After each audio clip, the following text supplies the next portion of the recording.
Sina Mia, Jessa at Carlo, tatlong matalik na magkaibigan na halos sabay-sabay lumaki sa isang tahimik na baryo.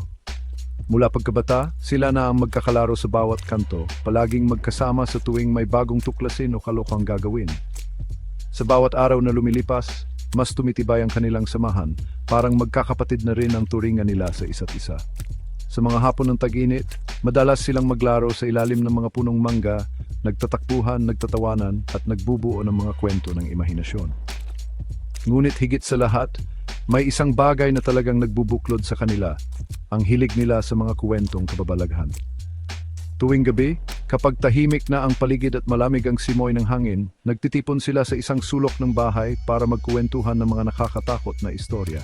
Gustong-gusto nilang makinig sa mga alamat at paniniwala na ipinapasa ng matatanda, mga kwento ng aswang, tikbalang at mga multo na di umano'y gumagala sa gabi. Sa bawat salaysay, lalo silang nabibighani at napapaisip kung totoo nga ba ang mga ito. Hindi nila maiwasang ma-excite at matakot sa tuwing may bagong misteryo o palaisipan na ibinabahagi sa kanila. Para bang may kakaibang hatak ang mga kwentong ito, isang halong kaba at pananabik na hindi nila may paliwanag. Isang hapon, habang nagkukuwentuhan sa lumang attic, napag-usapan nila ang tungkol sa Spirit of the Glass, isang laro na matagal na nilang naririnig mula sa mga mas nakatatanda. Sabi ng iba, ito raw ay isang kakaibang laro kung saan sinusubukan ng mga naglalaro na makipag-ugnayan sa mga espiritu gamit ang isang baso at mga letra sa papel. Sa una, nagtatawanan lang sila, parang biro lang ang lahat. Para sa kanila, isa lang itong nakakatuwang hamon, isang pagsubok ng tapang at lakas ng loob. Pero habang papalapit na ang laro, nararamdaman nilang may kakaibang kaba at excitement na bumabalot sa kanilang mga puso. Hindi nila alam kung ano ang pwedeng mangyari, pero gusto nilang subukan. Tara, subukan natin, hamon ni Carlo, na laging nauuna sa mga ganitong kalokohan. Si Mia, bagamat mahilig din sa misteryo, ay nagalinlangan. Alam niyang hindi basta-basta ang pakikipag-usap sa mga espiritu. May takot siyang nararamdaman pero may bahagi rin ng kanyang sarili na gustong sumubok. Sa kabila ng kanyang pag-aalinlangan, hindi niya matanggihan ang bugso ng damdamin at ang pag-udyok ng kanyang mga kaibigan. Tumango siya, senyales ng pagpayag. Alam niyang magsisimula na ang isang kakaibang karanasan na hindi nila malilimutan. Sige, pero sa lumang bahay ng lola ko tayo maglaro, sabi ni Mia, habang palihim na kinikilig at kinakabahan. Sa gabing iyon, magsisimula ang isang kwento ng pagkakaibigan, tapang at misteryo na magbabago sa kanilang pananaw magpakailanman.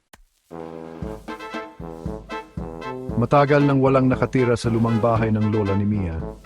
Sa bawat pagdaan ng taon, lalo itong nagmumukhang misteryoso at nakakatakot. Ang mga kapitbahay ay bihirang lumapit dito, at madalas ay may mga kwento silang naririnig tungkol sa mga kakaibang tunog at anino na lumalabas tuwing gabi. Para sa mga bata sa baryo, ito ay naging isang alamat, isang lugar na puno ng hiwaga at takot, ngunit nakakaengganyo ring tuklasin. Malawak ito, madilim at puno ng alikabok. Ang bawat hakbang ay may kasamang langit-ngit ng sahig at amoy ng lumang kahoy. Sa bawat sulok, tila may mga matang nakamasid at ang lamig ng hangin ay dumadampi sa balat na parang may bumubulong. Ang mga bintana ay nababalot ng sapot at ang mga pinto ay kumakalampag sa kaunting ihip ng hangin. Sa bawat paggalaw ng kurtina, parang may aninong dumadaan. Ang mga lumang larawan sa dingding ay tila nakatingin sa mga bisita, nagbabantay sa bawat kilos nila. Isang perpektong lugar para sa kanilang balak. Sa kabila ng kaba na roon ng pananabik, isang kakaibang laro ang kanilang napagkasunduan, isang pagsubok ng tapang at paniniwala. Dahan-dahan silang pumasok sa lumang kwarto sa itaas.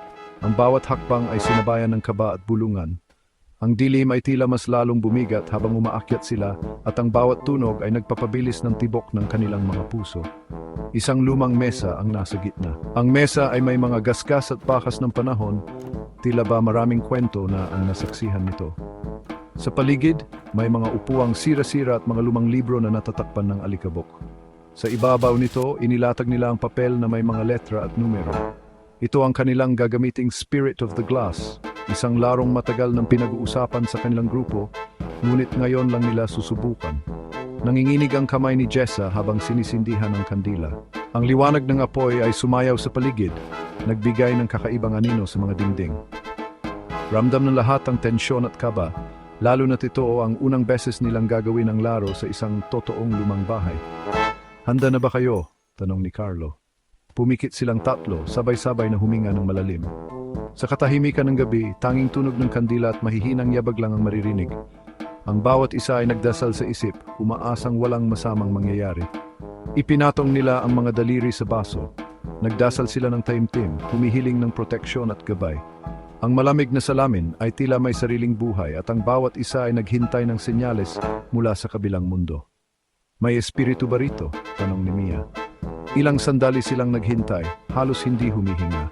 Walang nangyari, walang tunog, walang galaw, tanging katahimikan lang ang bumalot sa kanila. Nagtawanan sila, akala nila'y isa na namang kwentong barbero lang ang lahat. Nagbiro pa si Carlo na baka natatakot din ang mga multo sa kanila. Unti-unting nawala ang kaba, napalitan ng tawa at kwentuhan. Ngunit biglang gumalaw ang baso. Lahat sila ay napahinto, napatingin sa isa't isa, hindi makapaniwala sa kanilang nakita. Mabagal sa umpisa, pagkatapos ay bumilis. Ang kanilang mga mata ay lumaki sa gulat at takot, at sa sandaling iyon, napagtanto nilang hindi pala biro ang larong kanilang sinimulan. Nanlaki ang mga mata ng mga bata, hindi nila maipaliwanag ang nangyayari. Parang may sariling isip ang baso, gumagalaw ito papunta sa mga letra, bumubuo ang mga salita. O, basa ni Jessa, nanginginig ang boses. Luisa, dugtong ni Carlo, biglang nanlamig ang paligid. Parang may kakaibang presensya sa silid. Nakaramdam ng takot si Mia ngunit hindi siya nagpahalata. Kailangan niyang maging matapang para sa mga kaibigan. Luisa, sino ka? Tanong ni Mia. Gumalaw muli ang baso. Nang gabing iyon, hindi makatulog si Mia. Paulit-ulit na nagre-replay sa isip niya ang nangyari. Ang malamig na simoy ng hangin, ang madilim na kwarto at ang boses na humihingi ng tulong hanggang sa unti-unting bumigat ang kanyang mga talukap. Nakatulog siya at nanaginip. Napanaginipan niya ang isang batang babae. Nakaputi ito at may mahabang buhok, malungkot ang kanyang mga mata. Tulungan mo ako, wika ng bata sa panaginip. Ako si Luisa. Nagising si Mia, na pawis na pawis. Alam niyang hindi pangkaraniwang panaginip lang iyon. Kailangan niyang malaman kung sino si Luisa at bakit ito humihingi ng tulong. Kinabukasan, ibinahagi ni Mia ang panaginip niya kina Jessa at Carlo. Nagsaliksik sila sa kasaysayan ng lumang bahay. Natuklasan nilang dating nakatira roon ang isang pamilya at may anak silang babae na nagngangalang Luisa. Ayon sa kwento, namatay si Luisa sa murang edad. Nalunod ito sa balon sa likod bahay. Simula noon, maraming kakaibang pangyayari na ang naiulat sa bahay, mga ingay, anino at malamig na simoy ng hangin. Napagtanto ng mga bata na ang espiritu ni Luisa ang kanilang nakausap. Hindi pa ito matahimik at humihingi na kailangan nilang tulungan si Luisa. Sa gitna ng takot at pagkalito, nagpa siyang magkakaibigan na humingi ng tulong sa isang albularyo, isang kilalang manggagamot sa kanilang baryo na matagal nang pinaniniwalaang may kakayahang makipag-usap sa mga espiritu at tumulong sa mga may kakaibang karanasan. Sa katahimikan ng gabi, naglakad sila patungo sa bahay ng albularyo, dala ang kaba at pag-asa na matutulungan sila. Ikinuwento nila ng buo ang kanilang karanasan, mula sa kakaibang laro, sa mahiwagang boses na narinig nila, hanggang sa mga panaginip na paulit-ulit na bumabalik, at pati na rin ang madilim na kasaysayan ng lumang bahay. Habang nagsasalaysay, ramdam nila ang bigat ng kanilang nararamdaman, ngunit naroon din ang pag-asa na may sagot ang albularyo. Tahimik na nakinig ang albularyo at pagkatapos ng ilang sandali, marahan siyang nagsalita. Kaluluwa ni Luisa ang tumatawag sa inyo, wika ng albularyo, na para bang may alam siyang hindi kayang ipaliwanag ng iba. Ipinaliwanag niya na may hindi natapos na misyon si Luisa, isang batang matagal nang pumanaw sa lumang bahay. Dahil dito, hindi pa siya matahimik at patuloy na nagpaparamdam, naghahanap ng tulong mula sa mga buhay. Ano po ang dapat naming gawin? Tanong ni Mia, na halos hindi maitago ang takot at pag-aalala sa kanyang tinig. Alam nilang hindi basta-basta ang kanilang haharapin. Kailangan ninyong makipag-usap muli kay Luisa sa pamamagitan ng Spirit of the Glass, sagot ng albularyo. Ipinaliwanag niyang ito ang tanging paraan upang malaman ang tunay na dahilan ng pagpaparamdam ni Luisa at kung paano siya matutulungan. Alamin ninyo kung ano ang kanyang nais at tulungan ninyo siyang makamit ito, dagdag pa ng albularyo. Binigyang diin niya ang kahalagahan ng pakikinig at pag-unawa sa kaluluwa ni Luisa. Binigyan sila ng albularyo ng mga kandila at dasal, mga bagay na magsisilbing gabay at proteksyon sa kanilang gagawing ritual. Ipinaliwanag niya kung paano ito gamitin at ang kahalagahan ng panalangin sa bawat hakbang. Bago sila umalis, mahigpit na nagbabala ang albularyo, mag-ingat kayo. Delikado ang pakikipag-usap sa mga espiritu. Huwag kayong magpapadala sa takot at laging magdasal. Sa mga salitang iyon, nagsimula ang kanilang mas mapanganib na paglalakbay patungo sa katotohanan. Muli, nagtungo ang tatlong magkakaibigan sa lumang bahay. Maingat nilang inayos ang mesa at ang baso. Sinindihan nila ang mga kandila at nagdasal. "Luisa, naririnig mo ba kami?" tanong ni Mia. Gumalaw ang baso. Oo. "Ano ang nais mo, Luisa?" tanong ni Jessa. DLAWPUNT nahirapan silang intindihin ang mensahe ni Luisa. Wala silang nakitang puntod na may pangalang Luisa sa sementeryo, ngunit nagpatuloy sila sa paghahanap. Hanggang sumapadpad sila sa likod ng lumang bahay. Doon, natagpuan nila ang isang maliit at lumang krus. Wala itong pangalan, tanging bakas na lamang ng pintura.